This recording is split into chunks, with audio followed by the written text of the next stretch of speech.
नमस्कार दोस्तों, स्वागत है आपका हमारे YouTube चैनल पूजा सेवन स्टोरीज में। जय श्री कृष्ण। प्रिय भक्तों, जब परीक्षा अपने अंतिम पड़ाव पर होती है, जब जीवन के सबसे कठिन मोड़ पर हम खड़े होते हैं, तब हमें लगता है कि सब कुछ बिखर रहा है। लेकिन क्या आपने कभी सोचा है, कहीं यह ईश्वर की ओर से एक अंतिम परीक्षा तो नहीं? जब हमारी साधना गहराती है, जब हम ईश्वर के करीब आते हैं, तभी ये परीक्षाएं और कठिनाइयां तेज हो जाती हैं।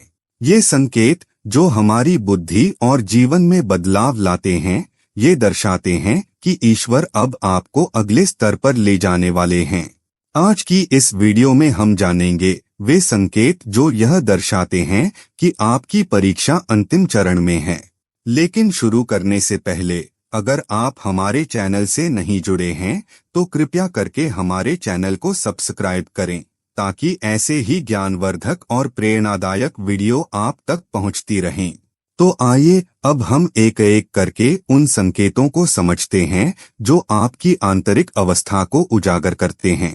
पहला संकेत, जब सब कुछ आपके हाथों से फिसलने लगे, जब ईश्वर की परीक्षा अपने चरम पर होती है, तो जो कुछ भी आपने संजो कर रखा होता है, वह धीरे धीरे आपसे दूर होने लगता है। चाहे वह आपकी नौकरी हो, व्यवसाय हो, रिश्ते हो या मानसिक शांति, सब कुछ जैसे एक एक करके हाथ से फिसलने लगता है।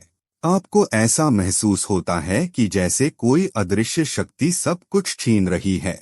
यह स्थिति केवल इसलिए आती है क्योंकि ईश्वर आपके लगाव की परीक्षा ले रहे हैं। वे देखना चाहते हैं कि जब आप खाली हाथ हो जाएंगे, तब भी क्या आप उन्हें याद करेंगे? क्या आप अपने इष्ट को तब भी उतनी ही श्रद्धा से पुकारेंगे? यह संकेत हमें भीतर से तोड़ता है, लेकिन वही टूटना आगे चलकर हमें बना देता है। ऐसे समय में मन कहता है, इतनी साधना के बाद भी मेरे साथ ऐसा क्यों हो रहा है? लेकिन आपको समझना होगा कि यह विघटन दरअसल एक नए निर्माण की शुरुआत है। ईश्वर केवल उन्हीं को रंक बनाते हैं जिन्हें राजा बनाना हो। दूसरा संकेत, जब विश्वास डगमगाने लगे और मन में नकारात्मक विचार आने लगे, जब आपकी परीक्षा अंतिम चरण में होती है, तब आपकी बुद्धि में ऐसे विचार आने लगते हैं जो पहले कभी नहीं आए थे। आप सोचने लगते हैं, क्या भगवान सच में होते हैं? क्या मेरी पूजा, मेरा व्रत, मेरा ध्यान व्यर्थ है? जब मैं सब कुछ कर रहा हूँ, फिर भी मेरे साथ ऐसा क्यों हो रहा है? आपका मन डगमगाने लगता है और विश्वास की नींव हिलने लगती है। यहाँ तक कि आप अपने इष्ट को ही दोषी ठहराने लगते हैं। यह संकेत बड़ा ही गहरा है, क्योंकि यह उस युद्ध की तरह है जो आपके अंदर ही चल रहा होता है। पर यही वो समय होता है जब ईश्वर देख रहे होते हैं कि क्या आप विपरीत परिस्थितियों में भी उनका नाम लेते हैं या नहीं। यहाँ हार मान लेना सबसे बड़ी हार होती है। जो भक्त इस मानसिक तूफान में भी अपने इष्ट को नहीं छोड़ते, वही सच्चे साधक कहलाते हैं। तीसरा संकेत, जब एक के बाद एक दुख आने लगते हैं, एक और स्पष्ट संकेत यह होता है कि दुखों की एक श्रृंखला शुरू हो जाती है। आप सोचते हैं कि एक ही दुख बहुत था, लेकिन जैसे ही उससे उबरने की कोशिश करते हैं, दूसरा आ जाता है, तीसरा, चौथा, और फिर कई कठिनाइयों का सिलसिला चल पड़ता है। ऐसा लगता है कि जीवन की हर दिशा से दुख और परेशानी ही मिल रही है। आपके करीबी लोग दूर होने लगते हैं, आर्थिक संकट आ जाता है, मानसिक अस्थिरता गहराने लगती है। लेकिन यह सब यूं ही नहीं होता। ईश्वर आपकी साधना का फल देने से पहले आपके भीतर के सारे पाप कर्मों को जलाना चाहते हैं, और ये दुख उसी जलने की प्रक्रिया का हिस्सा होते हैं। याद रखिए, जब सोना तपता है, तभी कुंदन बनता है। ये दुख उसी अग्नि परीक्षा की तरह हैं, जो आपको भीतर से पवित्र कर रहे हैं। इसलिए घबराइए नहीं, बल्कि समझिए कि आप ईश्वर की निगाह में हैं। चौथा संकेत, जब तुलना का भाव बढ़ने लगे, जब आपकी बुद्धि परीक्षा के अंतिम पड़ाव में पहुंचती है, तब एक और विचित्र परिवर्तन होता है। आप दूसरों से अपनी तुलना करने लगते हैं। देखो, वो व्यक्ति तो कुछ भी नहीं करता, फिर भी खुश है। मैं तो हर दिन पूजा करता हूँ, फिर भी दुख झेल रहा हूँ। यह तुलना भीतर ही भीतर आपको खोखला कर देती है। आपको ऐसा लगता है जैसे ईश्वर ने आपके साथ अन्याय किया है। यह सोच आपके भीतर असंतोष और आक्रोश को जन्म देती है।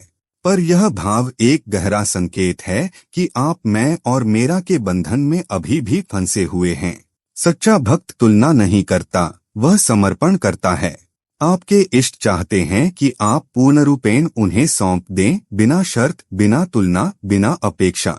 यह परीक्षा इसीलिए है ताकि आप इस अहंकार को त्याग सकें और पूर्ण भक्ति के पथ पर आगे बढ़ सकें। पांचवा संकेत, जब साधना में मन न लगे और मोह बढ़ने लगे। परीक्षा के अंतिम दौर में जब आपका चित्त विचलित होने लगता है तो सबसे पहला असर आपकी साधना पर पड़ता है। आपका मन पूजा में नहीं लगता, नाम जप बोझ लगने लगता है और ध्यान में भी बेचैनी होने लगती है। आपको संसारिक मोह अधिक आकर्षित करने लगता है। मनोरंजन, दिखावा, लोग क्या कहेंगे, ये बातें आपको घेरने लगती हैं। ये संकेत दर्शाते हैं कि आप ईश्वर की अग्नि परीक्षा में हैं। यह वही समय होता है जब आपकी आत्मा और मन के बीच संघर्ष चलता है। एक ओर आपका अंतर्मन पुकारता है, ठहर जा, यही तो समय है साधना का। दूसरी ओर मोह आपको खींचने लगता है। जो इस द्वंद्व में भी अपने इष्ट का नाम नहीं छोड़ते, वही आगे चलकर अडिग साधक बनते हैं। यह परीक्षा वही जमानती है कि आप सांसारिक आकर्षणों से ऊपर उठ सके या नहीं। छठा संकेत, जब आपको अकेलापन काटने लगे और सभी अपने पराये लगने लगे। जब ईश्वर की परीक्षा अंतिम चरण में होती है तो व्यक्ति के जीवन में ऐसा समय आता है जब उसे अपने सबसे करीबी लोग भी पराये लगने लगते हैं। जो लोग पहले आपको समझते थे, अब वही आपको नासमझ कहने लगते हैं। जिनसे आपने सच्चा प्रेम किया, वही आपको नजरअंदाज करने लगते हैं। परिवार में होते हुए भी व्यक्ति को गहरा अकेलापन महसूस होता है। यह अकेलापन कोई सामान्य अनुभव नहीं होता, यह एक आध्यात्मिक संकेत है। ईश्वर चाहते हैं कि आप संसार के सहारे से हटकर अब केवल उन्हें थामें। वे धीरे धीरे आपके चारों ओर की भीड़ को हटा देते हैं ताकि आप भीतर की आवाज को सुन सकें। यह समय कठिन होता है क्योंकि मन रिश्तों के सहारे का आदी होता है, लेकिन यही वह समय होता है जब आत्मा का वास्तविक उत्थान संभव है। अगर आप इस अकेलेपन में टूटे नहीं, बल्कि ध्यान, भजन और साधना की ओर झुके, तो समझिए आप परीक्षा की अगली सीढ़ी चढ़ने वाले हैं। यह अकेलापन ईश्वर द्वारा बनाया गया एक शून्य होता है ताकि वह स्वयं उसमें प्रवेश कर सके। सातवां संकेत, जब आपका आत्मबल कमजोर पड़ने लगे और आप हार मानने लगे। जब ईश्वर की परीक्षा अपने अंतिम चरण में होती है तो व्यक्ति के भीतर की शक्ति, उसका आत्मबल डगमगाने लगता है। वह पहले जितना निडर था उतना अब नहीं रह पाता। छोटे छोटे काम भी पहाड़ जैसे लगने लगते हैं। साधना में रुचि कम हो जाती है और मन में बार बार यह भाव आने लगता है कि अब मुझसे नहीं होगा। आप सोचते हैं कि शायद मेरी श्रद्धा ही कमजोर थी या फिर भगवान मुझसे रुष्ट हैं। मन हार मानने लगता है और जीवन निरर्थक प्रतीत होने लगता है। यह वह समय होता है जब कई साधक मार्ग से भटक जाते हैं, लेकिन यही वह मोड़ होता है जहां से एक नई शुरुआत संभव होती है। ईश्वर जानबूझकर आपके आत्मबल को चुनौती देते हैं ताकि आप समझ सकें कि असली शक्ति आपके भीतर ही है, बाहर नहीं। वे चाहते हैं कि आप केवल अपने सामर्थ्य से नहीं बल्कि उनकी कृपा से उठें। जो इस कमजोर क्षण में भी नाम स्मरण करते हैं, वे ही अंततः आध्यात्मिक विजेता बनते हैं।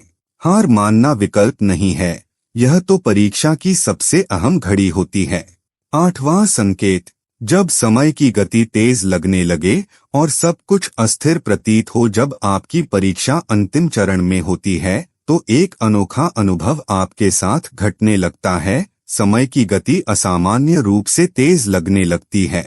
ऐसा प्रतीत होता है कि दिन कैसे बीत गया, कुछ समझ ही नहीं आया। हफ्ते महीने ऐसे उड़ते हैं जैसे पलक झपकते ही बीत गए हों। इस अस्थिरता के साथ जीवन की घटनाएं भी तेजी से बदलने लगती हैं, कभी आशा, कभी निराशा। आज किसी काम में सफलता मिली तो कल वही काम बिना कारण विफल हो गया। यह उतार चढ़ाव मानसिक रूप से व्यक्ति को थका देता है। यह समय दर्शाता है कि आपकी चेतना एक गहरे आंतरिक परिवर्तन से गुजर रही है। ईश्वर इस चरण में आपके जीवन के पुराने ढांचे को तोड़ रहे होते हैं ताकि वह उसमें नवीन सत्य स्थापित कर सकें। इस समय में आपको केवल एक ही चीज स्थिर रखनी है, अपने इष्ट के प्रति श्रद्धा। क्योंकि जब चारों ओर सब कुछ बदल रहा हो तो केवल भक्ति ही वह केंद्र बिंदु होती है जो आपको संभाले रखती है।